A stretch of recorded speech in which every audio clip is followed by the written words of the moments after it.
Salut à tous et bienvenue dans une nouvelle vidéo. Aujourd'hui, on va explorer la giardiose, parasitose cosmopolite due à un protozoaire de la classe des flagellés. C'est parti. Les flagellés sont des protozoaires présentant un ou plusieurs flagelles et ou une membrane ondulante qui leur servent d'organe de locomotion. Ils sont divisés en deux groupes.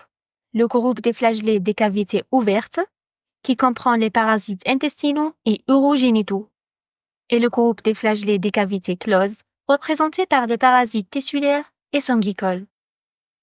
Les flagellés intestinaux sont représentés par Giardia intestinalis ou Giardia duodenalis, anciennement appelée Giardia lamblia, Trichomonas intestinalis, Chilomastix mesnili et Dientamoeba fragilis.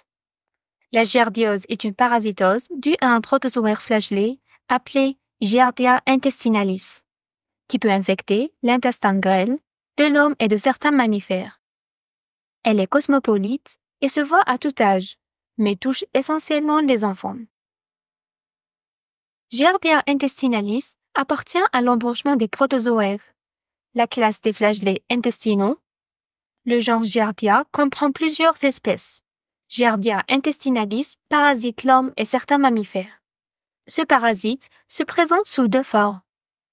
La forme végétative ou le trophozoïde, qui possède une extrémité antérieure large et une extrémité postérieure effilée.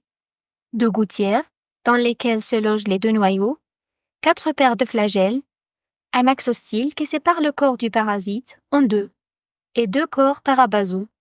La forme végétative de Giardia intestinalis est très mobile, et elle présente un aspect de cerf-volant, aplati lorsqu'on la regarde de face, et une forme de croissant lorsqu'on l'observe de profil. Cette forme de croissant est due à une légère incurvation de l'organisme par une dépression antérieure ventrale. Cette dépression a un rôle adhésif permettant la fixation du parasite en muqueuse intestinale. Le kyste est ovoïde. À coque mince, il possède des résidus flagellaires et 4 noyaux. Le kyste mûr à 4 noyaux représente la forme de résistance et d'infestation. Le kyste présente 2 noyaux à l'émission. Sa maturation se fait à l'extérieur après un séjour de 24 heures à 48 heures dans la nature.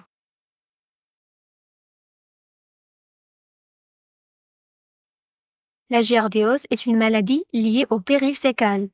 La voie de contamination est féco-orale, par ingestion de kystes mûrs, provenant des selles, par un contact direct main-sale-bouche, ou indirectement en ingérant l'eau et les aliments contaminés. Il est important de noter qu'il faut ingérer plus de 10 kystes pour développer la giardiose, car l'ingestion d'un seul kyste n'est généralement pas suffisante pour provoquer la maladie. L'homme se contamine en ingérant les kystes mûrs à 4 noyaux. Sous l'action du suc digestif et du pH gastrique, les kystes se transforment en trophozoïdes. Ces derniers se fixent sur la muqueuse duodénale et jugénale et se multiplient par scissiparité. Giardia intestinalis sécrète les enzymes protéolytiques, qui détruisent les entérocytes, et elle capte les acides biliaires et les vitamines liposolubles telles que la vitamine B12, ce qui peut évoluer vers un syndrome de malabsorption. À ce stade, le parasite peut migrer vers les voies biliaires ou les voies pancréatiques. Une partie des trophozoïdes s'enquisse dans le jugénome et s'élimine dans les selles. Et l'autre partie s'élimine telle qu'elle est sous sa forme végétative. La clinique de la giardiose peut être divisée en 2 catégories principales. Les cas asymptomatiques, qui sont généralement des adultes porteurs sains. Ils hébergent le parasite sans présenter aucun signe clinique. Les individus symptomatiques présentent un tableau digestif, une diarrhée, une douleur abdominale, une anorexie, qui peuvent être accompagnés par des selles décolorées malodorantes et une perte de poids. La fièvre et les diarrhées glérosemblantes sont rares. Dans certains cas, la giardiose évolue vers une forme chronique. On assiste à un syndrome de malabsorption avec des carences vitaminiques. Le diagnostic de la giardiose repose sur la coprologie, un examen parasitologique des selles. On réalise 3 copros à quelques jours d'intervalle pour éviter les phases muettes, les périodes pendant lesquelles Giardia intestinalis ne se libère pas dans les selles ou se libère avec des quantités indétectables dans les selles. Si le premier examen est positif, on continue les 2 autres examens à la recherche d'autres parasites. Si les 3 copros sont négatifs et on suspecte fortement une giardiose, on procède à une aspiration duodénale. La culture et la sérologie ne sont pas des examens de routine.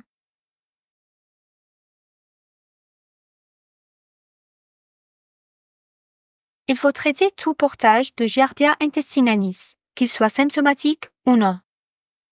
Le traitement repose sur l'administration des antiparasitaires, le métronidazole et le tinidazole. Dans le traitement de la giardiose, le patient est pris en charge et un dépistage est réalisé auprès de sa famille afin d'y éradiquer le réservoir d'infection. C'est ce qu'on appelle un traitement de masse. On traite tous les porteurs en même temps pour éviter la recontamination. La prévention de la giardiose repose sur l'amélioration de l'hygiène personnelle, se laver les mains régulièrement et surtout avant et après les repas. La consommation de l'eau potable, éviter de boire les eaux non traitées provenant des lacs et des rivières, le lavage des fruits et des légumes avant leur consommation.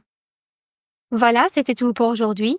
J'espère que cette vidéo vous a éclairé sur les risques liés à Giardia intestinalis.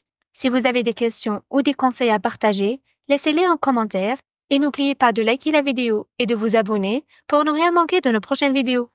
Merci pour votre attention et à très bientôt.